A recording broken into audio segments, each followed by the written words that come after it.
হাম উপসর্গে গেল ২৪ ঘন্টায় ময়মনসিংহ মেডিকেলে চিকিৎসাধীন ২ শিশুর মৃত্যু হয়েছে। হাসপাতাল কর্তৃপক্ষ জানায়, মারা যাওয়া শিশুর একজনের বয়স ৫ মাস, আরেকজনের ১০ মাস। হাম উপসর্গ নিয়ে কয়েকদিন ধরে মেডিকেলের আইসোলেশন ওয়ার্ডে চিকিৎসাধীন ছিল। গতকাল রাতে মারা যায় দুজন। গত ১.৫ মাসে ময়মনসিংহ মেডিকেলে হাম ও উপসর্গে মারা গেছে ২২ শিশু। বর্তমানে ভর্তি আছে ৬৩ জন, নতুন করে ভর্তি হয়েছে ২৪ জন।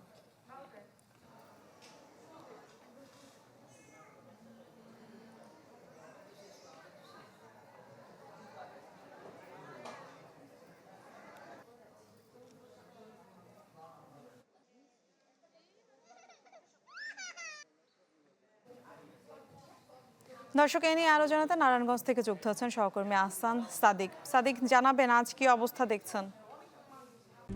RICL TMX, যুগের পর যুগ স্থাপনা থাকে মজবুত।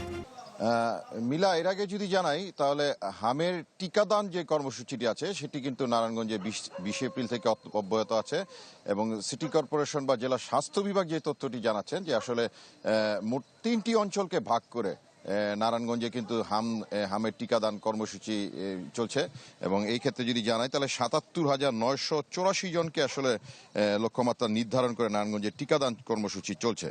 এবং চিকিৎসার ব্যাপারটি যদি বলি, তারা নারায়ণগঞ্জের মূল জুটি যে হাসপাতাল রয়েছে এবং সেই সাথে উপজেলা যে স্বাস্থ্য কমপ্লেক্স রয়েছে সেখানে হামের আলাদা আইসোলেশন ওয়ার্ড করা হয়েছে হামের কর্নার।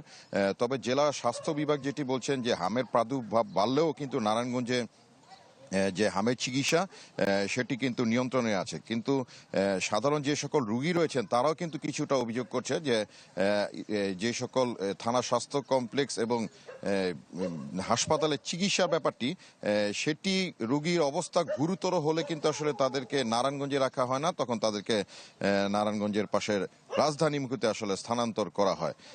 এবং টিকার বিষয়টি হচ্ছে যে বা চিকিৎসা সেবা নিয়ে স্বাস্থ্য বিভাগ বলছে যে নারায়ণগঞ্জের চিকিৎসা বা টিকাদান ব্যাপারটি সেটি কিন্তু প্রতুল হয়েছে এবং হামের সেবার ব্যাপারটি কিন্তু তাদের কাছে যে কোনো পরিস্থিতি মোকাবেলার জন্য কিন্তু রয়েছে।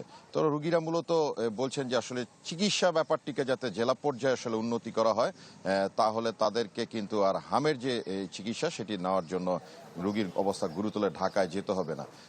তবে মৃত্যুর বিষয়টি জানাই তাহলে নারায়ণগঞ্জে কিন্তু জেলা পর্যায়ে চিকিৎসাধীন অবস্থার মৃত্যু নয়, ঢাকায় চিকিৎসা নেওয়া অবস্থায় কিন্তু 2 জনের মৃত্যু রয়েছে। তো নারায়ণগঞ্জ থেকে এই হচ্ছে সর্বশেষ পরিস্থিতি। মিলা। জি সাদিক, ধন্যবাদ আপনাকে।